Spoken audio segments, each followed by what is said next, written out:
Hi everyone, ये 2020 चल रहा है और अब तक इंडियन कॉन्स्टिट्यूशन को 104 टाइम्स अमेंड किया जा चुका है। लेटेस्ट अमेंडमेंट जो हुई है वो 25 जनवरी 2020 को हुई है, जिसमें कि आर्टिकल 334 को अमेंड किया गया।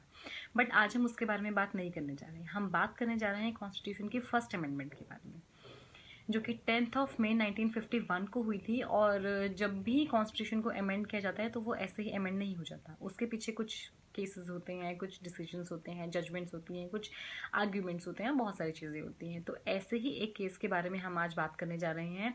केस का नाम है state of Madras versus Champakam Dorairajan. तो केस के बारे में डिस्कस करने से पहले मैं आपको एक ब्रीफ सी हिस्ट्री बता देती हूँ, ताकि आप जज कर पाओ कि किन सर्कमस्टांसेस में केस आया था और क्या एक्चुअल में हुआ होगा उस टाइम पर। तो अर्ली 20th सेंचुरी की बात है ये, मतलब 1905, 1910 एंड सो उस टाइम के एरा की बात है कि जो नॉन ब्राह्मण्स थे उस टाइम के, उन लोगों में काफ़ी ज़्यादा डिससेटिस्फैक्शन था। डिससेटिस्फैक्शन कैसे, मतलब कि प्रॉपर कोई उनका स्टेटस नहीं था, वो लोग काफ़ी ज़्यादा परेशान थे, गवर्नमेंट जॉब्स प्रॉपर नहीं थी उनके पास, तो काफ़ी ज़्यादा डिससेटिस्फैक्शन था उन लोगों में। अब मैं आपको डिससेटिस्फैक्शन का लेवल बताती हूँ कि कैसे, कितना एक होगा, आप कुछ थोड़ा समझ पाओगे। आउट ऑफ टोटल पॉपुलेशन, हम पर्टिकुलरली मद्रास प्रेसिडेंसी की बात कर रहे हैं क्योंकि केस जो है वो मद्रास का ही है। तो आउट ऑफ टोटल पॉपुलेशन जो ब्राह्मण्स थे वो 3.2% थे ओनली। फिर भी 71% सब जजेस जो थे वो ब्राह्मण्स थे, 66% म्यूनिसिप्स थे वो ब्राह्मण्स थे, और जो डीसीज थे वो 53% ब्राह्मण्स थे। तो इसलिए जो बाकी सेक्शंस थे वो काफ़ी ज़्यादा डिप्रेस थे, वो उनके पास प्रॉपर मतलब कुछ नहीं था करने के लिए। लाइक गवर्नमेंट जॉब्स में वो लोग काफ़ी पीछे थे बेसिकली, और उसके अलावा स्टडी के लेवल में भी काफ़ी ज़्यादा, स्टैंडर्ड में काफ़ी ज़्यादा पीछे थे। तो अब क्या था, उस टाइम का पॉलिटिकल सिनेरियो ये था कि उस टाइम लीडिंग पॉलिटिकल पार्टीज दो थी, एक थी जस्टिस पार्टी और एक थी कांग्रेस पार्टी। तो जो कांग्रेस पार्टी थी वो तो ब्राह्मणियन प्रिंसिपल्स पे काम करती थी, बट जो जस्टिस पार्टी थी वो एंटी ब्राह्मणियन प्रिंसिपल्स पे काम करती थी। जस्टिस पार्टी को लगता था कि जो एंटी के जो मतलब ब्राह्मण्स के अलग जो है, जो ब्राह्मण्स के अलावा जो सेक्शंस ऑफ द सोसाइटी हैं उनको अपलिफ्ट किया जाना चाहिए अदर देन ब्राह्मण्स। और जो कांग्रेस पार्टी थी वो मोस्टली उनके जो प्रिंसिपल्स थे वो ब्राह्मणियन थे। अब क्योंकि पॉलिटिकल पार्टीज के इंटरेस्ट अलग अलग थे, इनके एक के ब्राह्मणियन एक के नॉन ब्राह्मणियन, तो इसी तरीके से जो प्रेस थी, मतलब उस टाइम प्रॉपर इलेक्ट्रॉनिक मीडिया नहीं थी, चैनल्स वगैरह नहीं थे, प्रिंट मीडिया ही थी, न्यूज़पेपर्स थे। तो जो न्यूज़पेपर्स थे उनमें भी एक क्लीवेज सी बन गई थी, वो भी सेपरेट, ऑलमोस्ट सेपरेट से हो गए थे। मतलब एक जो एंग्लो इंडियन न्यूज़पेपर्स थे वो जस्टिस पार्टी के लिए सिंपैथेटिक थे, वो उनके फेवर में छापते थे, और जो नेशनल न्यूज़पेपर्स थे वो कांग्रेस पार्टी के लिए सिंपैथेटिक थे, वो लगभग उनके फेवर में ही छापते थे। इस तरीके से क्लीवेज बन गए थे उनमें। अब क्या हुआ कि जस्टिस पार्टी ट्राई करती गई। 1919 में जस्टिस पार्टी मॉन्टैग्यू कैम्पफोर्ड रिफॉर्म्स लेकर आई। उसके अंदर एक ऑर्डर पास किया गया था जिसमें कि नॉन ब्राह्मण्स को रिजर्वेशन दिया गया था। मतलब ये इस एक तरीके से उन लोगों ने अपनी विक्ट्री सेलिब्रेट की थी मॉन्टैग कैम्पफोर्ड रिफॉर्म्स लेकर आकर। तो उसमें क्या था कि रिजर्वेशन दिया गया था, नॉन ब्राह्मण्स को रिजर्वेशन दिया गया था, क्रिश्चियंस को रिजर्वेशन दिया गया था, एंग्लो इंडियंस को रिजर्वेशन दिया गया था, और जो बाकी था वो ब्राह्मण्स के लिए रिजर्व किया गया था। तो एक सेगमेंटेशन बन गई। अब क्योंकि पहले ब्राह्मण्स लीडिंग पे थे और अब काफ़ी सारे लोगों को रिजर्वेशन मिल गया था, तो अब वो लोग बाउंड थे, मतलब अब स्टेट जो थी, प्रॉपर मद्रास की बात कर रही हूँ, अब जो स्टेट थी वो बाउंड थी कि अब बाकियों को भी सीट्स थे, तो इतना ज़्यादा कैप्चर जितना पहले ब्राह्मण्स का था उतना ज़्यादा कैप्चर नहीं हो सकता था। तो वो पूरे कांग्रेस पार्टी भी इसमें शामिल थी, जो मतलब मद्रास के अंदर वो होने लगे, लाइक धरने और प्रोटेस्ट्स, बेसिकली प्रोटेस्ट होने लगे। कांग्रेस पार्टी के कुछ पार्ट भी इसमें शामिल था, मतलब कुछ कांग्रेसी जो लोग थे, कांग्रेस पार्टी के लोग थे, वो भी इसमें शामिल थे। तो अब क्या हुआ कि होता गया, ये प्रोटेस्ट होते गए 1927 पहुंचते पहुंचते जो रिफॉर्म्स आए थे जिसमें ऑर्डर था, हाँ सच, ऑर्डर का नाम नहीं बताया मैंने आपको, ऑर्डर का नाम था कम्युनल जीओ नाम का एक ऑर्डर पास हुआ था। तो अब 1927 आने लगा। 1927 के आते आते आते आते जस्टिस पार्टी की जो पॉपुलैरिटी थी वो काफ़ी कम हो गई और कांग्रेस पार्टी की पॉपुलैरिटी बढ़ गई। इसका रिजल्ट क्या हुआ, 1927 में रिवाइज्ड कम्युनल जीओ आ गया, जिसमें कि रिजर्वेशंस थी उसमें, लेकिन कुछ एक रिवाइज हो गया था पैटर्न, मतलब रेशो उन लोगों ने चेंज कर दी थी कि हाँ जी अभी अगर ब्राह्मण्स को, नॉन ब्राह्मण्स को, क्रिश्चियंस को, एंग्लो इंडियंस को, मुस्लिम्स को इतनी मिल रही है तो कुछ एक चेंज कर दिया जाए। उन्होंने कुछ एक चेंज कर दिया उसके अंदर। तो अब ऐसे ही चलता रहा। उसके बाद इंडिया आज़ाद हो गया, कॉन्स्टिट्यूशन बन गया, कॉन्स्टिट्यूशन एनफोर्स भी हो गया। ठीक, तो अब स्टार्ट होती है केस की बातचीत। अब क्या था, मद्रास प्रेसिडेंसी के अंदर उस वक्त 4 गवर्नमेंट कॉलेजेस थे, 4 गवर्नमेंट कॉलेजेस थे, जिसमें कि 395 सीट्स थी टोटल, चारों को मिलाकर 395 सीट्स थी। एक पर्सन थे, उनका नाम था CR श्रीनिवासन, CR श्रीनिवासन। उनके मार्क्स आए 369 आउट ऑफ 450। Good marks. उस टाइम लोग इतना ज़्यादा पढ़े लिखे नहीं होते थे, तो ये एक अच्छे मार्क्स थे। लेकिन फिर भी उनको चारों के चारों कॉलेजेस के अंदर नंबर नहीं मिल पाया, कहीं उनको एडमिशन नहीं मिल पाया। वो जो पर्सन थे वो इंजीनियरिंग करना चाहते थे, इंटरमीडिएट करके इंजीनियरिंग में एडमिशन लेना चाहते थे, लेकिन गवर्नमेंट कॉलेजेस में एडमिशन नहीं मिल पाया। रीज़न उन्होंने क्या पॉइंट आउट किया कि रिजर्वेशन है, रिजर्वेशन की वजह से सीट्स रिजर्व कर दी गई, मेरे मार्क्स ज़्यादा हैं, लेकिन मुझसे कम मार्क्स वाले रिजर्व कैंडिडेट्स को सीट दे दी गई, मुझे डिप्राइव कर दिया गया। यहाँ पर तो मेरे फंडामेंटल राइट का हनन हो गया, इन्फ्रिंज कर दिया मेरे फंडामेंटल राइट को। तो अगर रिजर्वेशन नहीं होती तो मेरे मार्क्स अच्छे हैं, मुझे सीट ज़रूर मिल जाती। तो पैरेलली एक पर्सन और थे, she was a female candidate. उन्होंने कहीं पे अप्लाई नहीं किया था, वो मतलब जनरली अपने कम्युनिटी के इंटरेस्ट में कर रहे थे, अपने कम्युनिटी के इंटरेस्ट में ये करना चाहती थी। उनका नाम था चंपकम दुराईराजन। उन्हीं के नाम से ये केस भी है, state of Madras versus Champakam Dorairajan. तो चंपकम दुराईराजन अब पिक्चर में आ जाती हैं। तो चंपकम दुराईराजन ने BA की हुई थी और आगे वो मेडिकल पढ़ना चाहती थी। उन्होंने भी अपनी कम्युनिटी के इंटरेस्ट पे पिटिशन फाइल कर दी कि हाँ जी हाँ बिल्कुल सही बात है, जो इनकी प्रॉब्लम है श्रीनिवासन की, वो मेरी भी प्रॉब्लम है। ठीक है, तो रिजर्वेशन को हटाया जाए, इन लोगों ने हमारा जो फंडामेंटल राइट है आर्टिकल 15 राइट टू इक्वालिटी को इन्फ्रिंज कर दिया। अब जो श्रीनिवासन थे, उन्होंने जो एडवोकेट हायर किया था वो थे VV श्रीनिवासा अयंगार।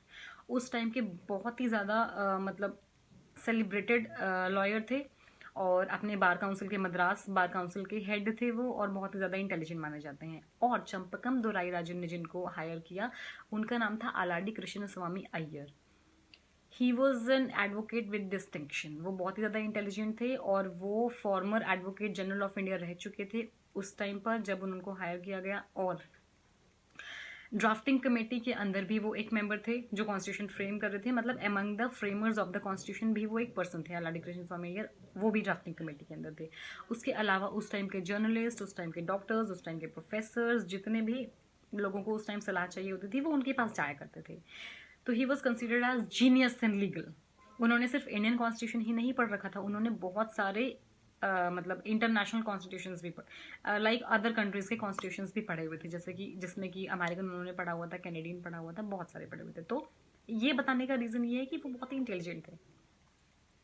तो अब और जो स्टेट ऑफ मद्रास की साइड से आते हैं, जो स्टेट ऑफ मद्रास की साइड से आते हैं, उनका नाम है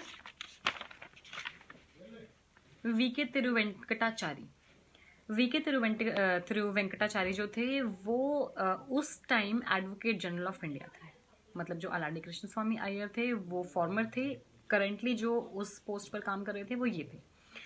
ठीक, तो अब स्टार्ट होती हैं आर्ग्यूमेंट्स के अंदर सबसे पहले इन्होंने ओपनिंग की केस की, जो आलाडी कृष्ण स्वामी अय्यर थे और जो अयंगार थे, इन लोगों ने ओपनिंग की और इन्होंने कहा कि जो ये कम्युनल GO जो है ये आर्टिकल 15(1) एंड आर्टिकल 29 क्लॉज 2 को वॉयलेट करता है, उनके क्लाइंट्स के इन वाले राइट्स को वॉयलेट करता है, क्योंकि ये फंडामेंटल राइट्स का पार्ट है। इसलिए कोई भी ऑर्डर हो, कुछ भी चीज़ हो, पार्ट 3 के अगेंस्ट नहीं जा सकता, कोई भी लॉ इसके अगेंस्ट नहीं बन सकती। तो ये जो ऑर्डर है ये अनकॉन्स्टिट्यूशनल है। अब टर्न आती है एडवोकेट जनरल की। एडवोकेट जनरल ये कहते हैं कि आर्टिकल 46 को अगर उठाकर देखा जाए तो weaker sections of the society के इंटरेस्ट्स को, एजुकेशनल इंटरेस्ट्स को बेसिकली उनको प्रमोट करने के लिए गवर्नमेंट को लॉज बनानी है, तो उन्होंने लॉज बना दी। ठीक है, तो ये कोई लाइक अनकॉन्स्टिट्यूशनल नहीं है, ये कॉन्स्टिट्यूशन के अंदर ऑलरेडी दिया हुआ है। अब उस टाइम जो जजेस का पैनल था वो 3 जजेस का पैनल था। एक उस एक उनमें से चीफ जस्टिस थे और 2 अदर जजेस थे। तो जो चीफ जस्टिस थे उनका नाम था पीवी राजमन्नर।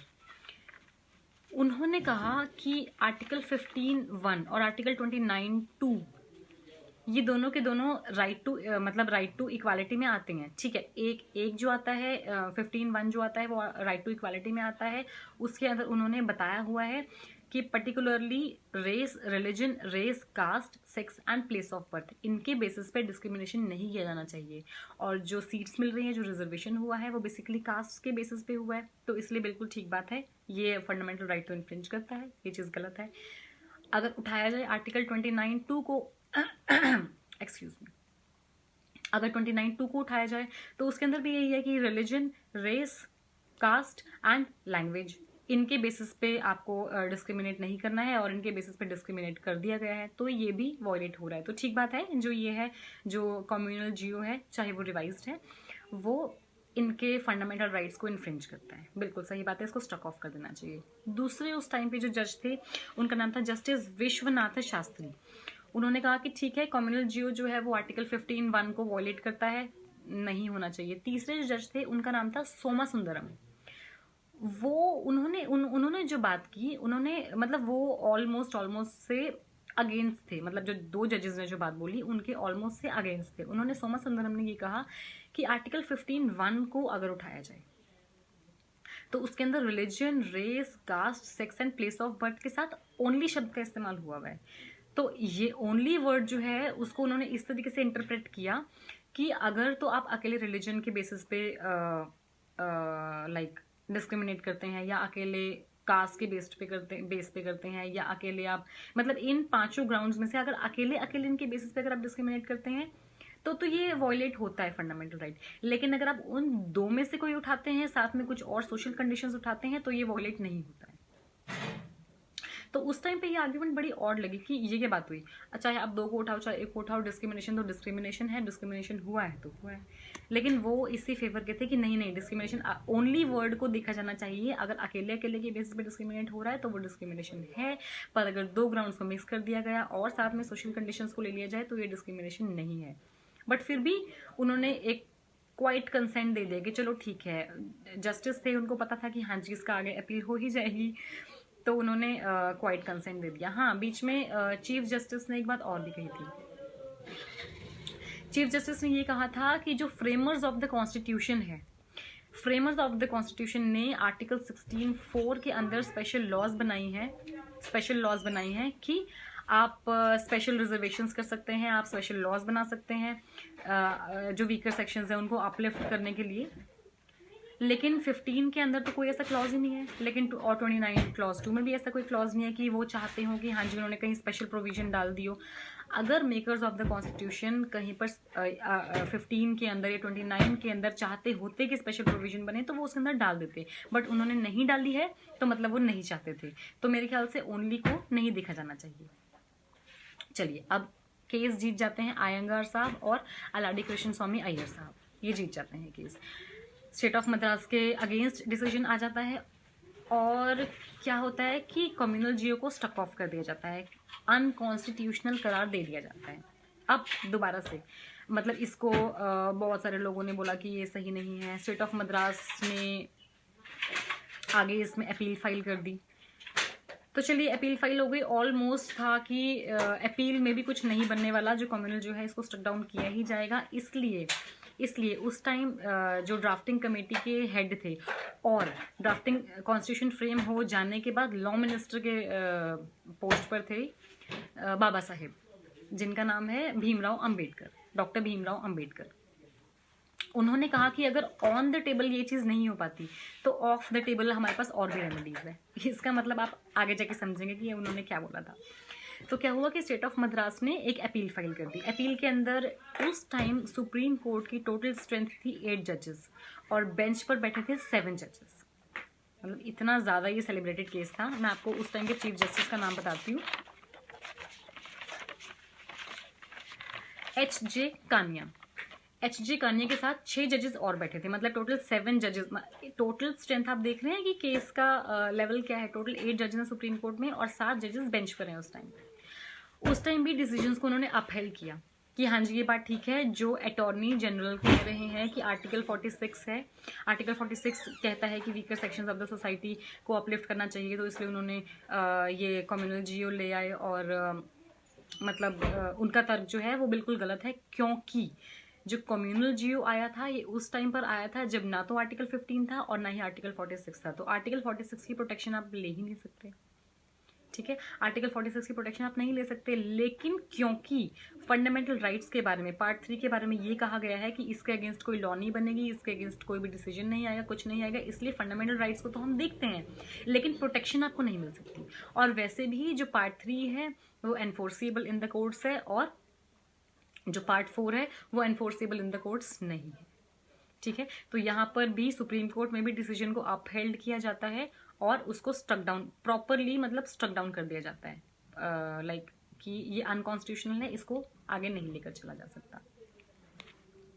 अब इसमें 4 पॉइंट्स, हाँ इसको उस टाइम के लॉ स्कॉलर्स ने कहा था कि ये डैमेजिंग ओपिनियन है, ये ओपिनियन अच्छा नहीं है और इसकी वजह से काफ़ी ज़्यादा प्रॉब्लम्स आएंगी। अब उस टाइम जो जजमेंट में 4 पॉइंट्स इग्नोर किए गए, वो मतलब जो जजमेंट आई उसमें ये 4 पॉइंट्स को देखा ही नहीं गया, जजेस ने इग्नोर ही कर दिया। वो 4 पॉइंट्स क्या थे? पहला पॉइंट था कि एक कैंडिडेट जो श्रीनिवासन थे उन्होंने तो एप्लीकेशन दी थी, उन्होंने आगे अप्लाई किया था अपने एडमिशन के लिए, लेकिन उनमें से दोनों में से एक कैंडिडेट ने, जो कि चंपकम दोराई राजन थी, उन्होंने एक्चुअली अप्लाई ही नहीं किया था एग्जाम के लिए। ठीक है, वो तो जस्ट यूं ही लगा लो कि उस टाइम पे PIL की शुरुआत हो रही थी, तो उन्होंने इस तरीके से वो कर दिया था, लाइक इस तरीके से उन्होंने पिटिशन फाइल कर दी थी। ओके, इस तरीके से उन्होंने पिटिशन फाइल कर दी थी। दूसरी चीज ये है कि directive principles of the state policy को अगर आप पिक्चर में ना भी लेकर आए तो भी आप फंडामेंटल राइट्स की बात करते हैं। आपने directive principles of the state policy को बता दिया कि ये इन्फीरियर पार्ट है और फंडामेंटल राइट्स को आपने सुपीरियर बता दिया। अगर आप directive principles of the state policy को अगर आप इन्फीरियर नहीं भी बताते तो भी काम चल जाता। दूसरा पॉइंट ये था। तीसरा पॉइंट ये था कि जो ब्राह्मण्स हैं, जो उसमें ये था कि आप लाइक जो ब्राह्मण्स हैं वो कोई weaker section of the society नहीं है। ठीक है, अगर आप उसकी प्रोटेक्शन नहीं दे रहे हो तो ब्राह्मण्स जो है वो कोई माइनॉरिटी नहीं है कि आप उनके इंटरेस्ट को खराब कर रहे हैं। ठीक है, और तीसरी चीज ये थी कि उन्होंने राइट टू इक्वालिटी की बहुत ही फॉर्मल अंडरस्टैंडिंग की थी। उन्होंने कहा कि राइट टू इक्वालिटी क्या है, कि राइट टू इक्वालिटी की रिजर्वेशन इनको भी उतनी मिलनी चाहिए, उनको भी इतनी मिलनी चाहिए, नहीं मिलनी चाहिए तो दोनों को नहीं मिलनी चाहिए। अगर दे रहे हैं रिजर्वेशन तो 50-50 दोनों को, अगर रिजर्वेशन नहीं है तो दोनों की नहीं है। उन्होंने राइट टू इक्वालिटी की फॉर्मल अंडरस्टैंडिंग इस तरीके से की कि राइट टू इक्वालिटी तो तब आप समझते हैं ना, राइट टू इक्वालिटी तो तब समझ में आता जब जो कंडीशंस होती अपब्रिंगिंग की वो दोनों में ही बराबर होती। लेकिन क्योंकि जो रिजर्व क्लासेस थी उनकी अपब्रिंगिंग की कंडीशन, उनकी फैमिली की नॉलेज, उनकी फैमिली की एजुकेशन, उनकी रिसोर्सेज की जो एक्सेस टू रिसोर्सेज था, वो सब चीज़ें अनइक्वल थी। वो उन कंडीशंस में बड़े नहीं हुए थे जिनमें कि ब्राह्मण चिल्ड्रन बड़े हुए थे। ब्राह्मण चिल्ड्रन के पेरेंट्स एजुकेटेड थे, ब्राह्मण चिल्ड्रन के जो फैमिली का माहौल था वो एजुकेटेड था, उनके पास रिसोर्सेज की कोई कमी नहीं थी, वो नॉलेज में अच्छे थे, वो सबके सब अच्छे स्कूल्स में पढ़े हुए थे और अच्छे बच्चे थे, और फैमिली का स्टेटस भी फाइनेंशियली ओके था और मोर देन ओके था। तो क्योंकि वो दोनों के दोनों इक्वल सर्कमस्टांसेस में अपब्रिंग नहीं हुए हैं, ब्रॉटअप नहीं हुए हैं, अपब्रिंगिंग नहीं हुई है, इसलिए राइट टू इक्वालिटी यहाँ पर लेकर आना वो बहुत ही गलत है। तो इस चीज़ को भी सुप्रीम कोर्ट ने एक बहुत ही फॉर्मल तरीके से पढ़ा। एक्चुअल में जो जस्ट अंडरस्टैंडिंग थी वो नहीं की गई, तो ये 4 पॉइंट्स इग्नोर किए गए। अब क्या हुआ, डिसीजन आ गया और उसको स्टक डाउन कर दिया गया, कम्युनल जीओ को स्टक डाउन कर दिया गया। इसके बाद तुरंत ही स्टेट ऑफ मद्रास जो थी वो प्रिपेयर्ड थी, उसे पता था डिसीजन क्या आने वाला है और वो डिसीजन आ जाने के बाद क्या करना है वो प्रिपेयर्ड थे। तो जैसे ही डिसीजन आया उन्होंने इवन की क्या हुआ था कि सुप्रीम कोर्ट का डिसीजन आने से पहले ही लॉ डिपार्टमेंट जो था वो स्टेट को एक नोटिस भेज चुका था कि हम एक अमेंडमेंट को प्रपोज करते हैं और ये वो अमेंडमेंट है।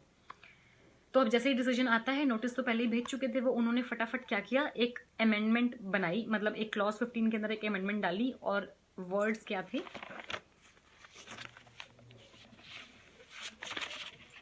अमेंडमेंट के वर्ड्स थे Neither Article 15 nor Article 29 Clause 2 would prevent the state from making special provision for educationally, economically and social interest of backward classes. ये clause उन्होंने insert कर दिया and you would be surprised to know कि ये clause insert करने का idea था अलाडी कृष्ण स्वामी अय्यर का। उन्होंने ही बताया था कि इस तरीके से क्लॉज इंसर्ट कर दो और जो जजमेंट है वो नलीफाई हो जाएगी। अब जो उन्होंने जजमेंट दिलवाई थी, जो उन्होंने केस फाइट किया था स्टेट ऑफ मद्रास के अगेंस्ट, वो भी उन्होंने ही विन करवाया था। अयंगार भी थे बट अलाडी कृष्ण स्वामी अय्यर का भी बहुत बड़ा रोल था केस को जितवाने में। और उसके बाद जो जजमेंट उन्होंने इंड्यूस मतलब जो जजमेंट वो लेकर आए, मतलब कि उन्होंने कोर्ट से लाइक गेट की, उसी को नलीफाई करने का जो आइडिया था वो भी उन्होंने ही दिया। तो सब लोग बहुत ही ज़्यादा डिससेटिस्फाइड थे। उस टाइम के स्कॉलर्स ने इसे डैमेजिंग ओपिनियन कहा था। बहुत सारे लोग परेशान थे कि नहीं, ये जजमेंट जो आई है इसमें सुप्रीम कोर्ट ने सही जजमेंट नहीं दी है, डैमेजिंग ओपिनियन है पर्टिकुलरली। फिर क्या हुआ, एक जो अमेंडमेंट प्रपोज थी, अमेंडमेंट प्रपोज की कमेटी बैठी, उसके अंदर डॉक्टर भीमराव अंबेडकर जो कि उस टाइम के, ये मैं आपको ये जो डॉक्टर भीमराव अंबेडकर की बात बता रही हूँ ये एक एज ए नॉलेज बता रही हूँ। तो डॉक्टर भीमराव अंबेडकर ने मोर देन 100 मिनट्स की स्पीच दी। स्पीच के अंदर उन्होंने बहुत सारी इंटेलिजेंट बातें बोली और टाइम्स ऑफ इंडिया ने कहा कि इस तरह की स्पीच अब तक पार्लियामेंट में नहीं दी गई। This is one of the most outstanding speech ever given in the parliament. और स्पीच के अंदर भीमराव अंबेडकर ने क्या कहा, उन्होंने कहा I am bound to respect, I am bound to obey his opinion but I am not bound to respect it. I am bound to obey his opinion but I am not his judgment but I am not bound to obey it. और इसको बहुत बहुत ज़्यादा सराहा गया इधर उधर। चलिए खैर, मेन जो केस के पॉइंट्स थे वो मैंने आपको बता दिए, बहुत ही डिटेल में मैंने आपको बताया है। अगर आपको इसका आधा भी याद रहेगा ना तो भी सफिशिएंट होगा। Thank you very much, have a nice day.